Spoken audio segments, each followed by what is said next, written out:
Nous arrivons donc à la 16e histoire des Chassidim du Rebbe.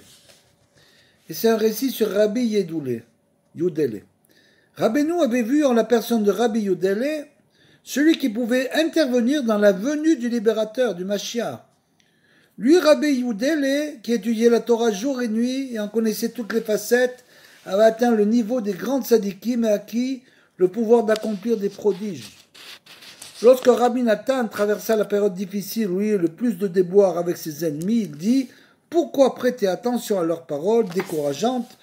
Ne se trouve-t-il pas parmi nous un homme qui, grâce à sa pureté, entend chaque samedi soir la voix céleste qui proclame « Retournez méchants au Sheol, au Gehinam ». Comme c'est connu que le Gehinam est fermé le Shabbat, donc Motzei Shabbat, les mécréants retournent au Gehinam. Cet homme, c'était Rabbi Yudele. Après la disparition de Rabbeinu, Rabbi Yudele montait souvent prier sur son tombeau. Il discutait avec Rabbeinu comme auparavant, du temps où il était de ce monde. Les Breslevers savaient cela et en profitaient pour lui confier leurs problèmes. Un jour, on proposa de marier la fille de Rabbi Nathan, Chanat Sirel, avec Rabbi Ephraim, le fils de Rabbi Naphtali dont on a parlé auparavant. On envoya Rabbi Yudele demander l'assentiment de Rabbeinu, et voici la réponse étonnante qu'il apporta. Pourquoi donc causer le désaccord entre de si bons amis à cause d'un mariage? C'est ainsi que la proposition n'eut pas eu suite. C'était à Rosh Hashanah, un an après la disparition de Rabbeinu. Tous les Breslevers étaient réunis à Ouman, comme l'avait ordonné le Rebbe.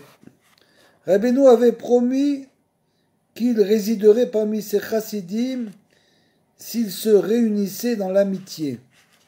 Ce Rosh Hashanah, Rabbi Yudele sentit la présence de Rabbeinu et dans un moment de ferveur, il voulut la dévoiler à l'assistance.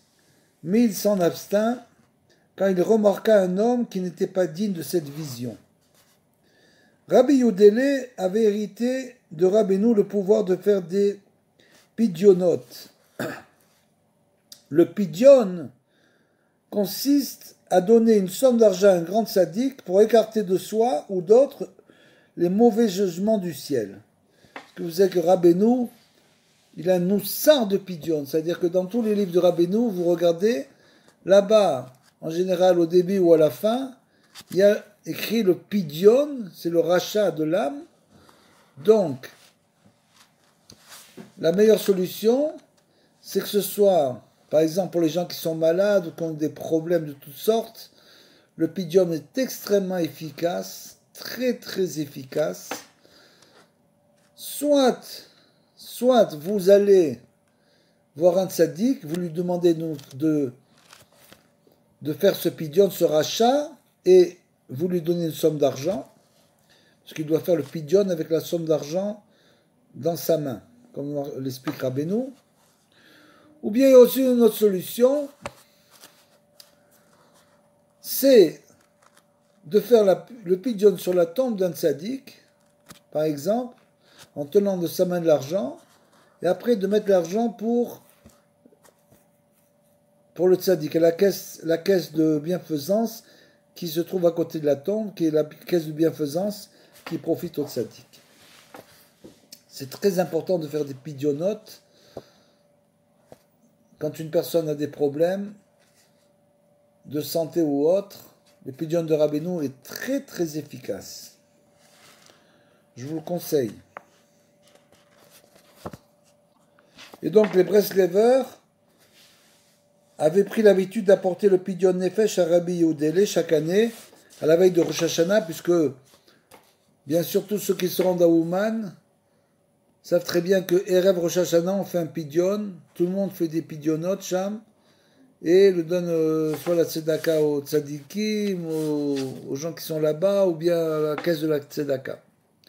Même Rabbi Nathan lui envoyait ses pidionotes à ce tzadik, parce que plus on le donne au tzadik, et plus ça va avoir de l'effet.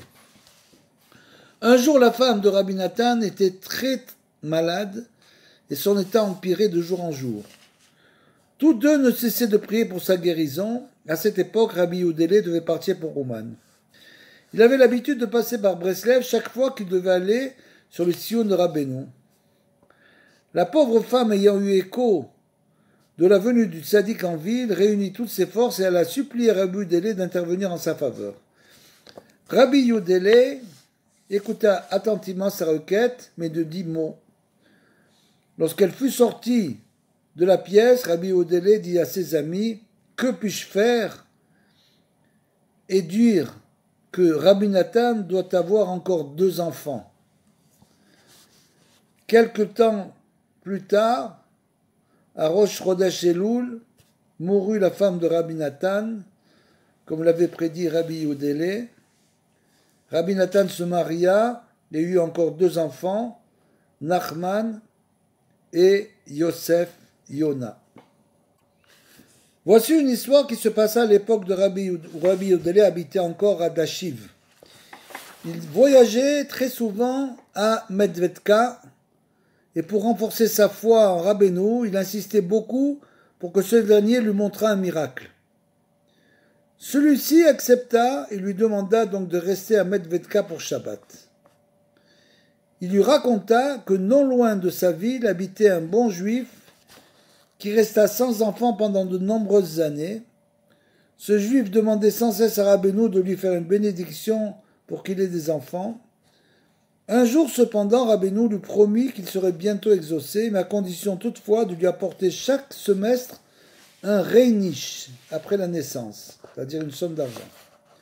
Bien sûr, le villageois fut très heureux d'accepter cette proposition apparemment si facile à accomplir, et c'est ainsi que se réalisa la prophétie.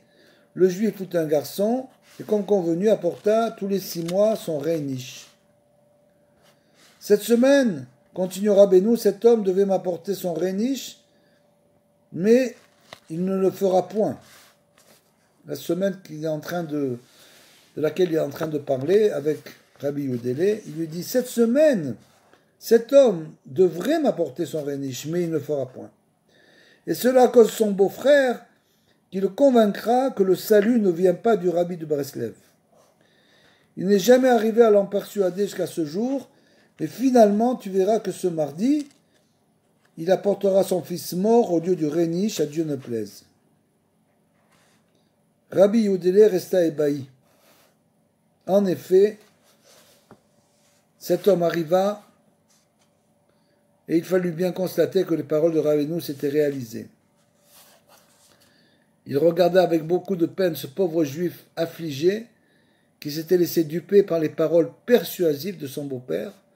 Si seulement il avait continué à apporter son pidion, le reinish était donc le pidion, comme on l'a dit auparavant. Quand on donne l'argent au tzaddik, c'est lui qui fait le pidion. C'est lui qui fait le rachat de l'âme. C'est lui qui prend sur lui les problèmes, les maladies, etc.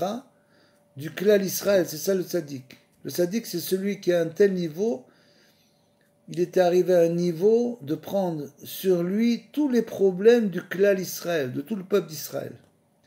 C'est ça le grand tzaddik de la génération. Comme c'est écrit dans l'écouté Moharan, que Rabbeinu, il appelle le juif l'Israéli. Pourquoi il appelle l'Israéli?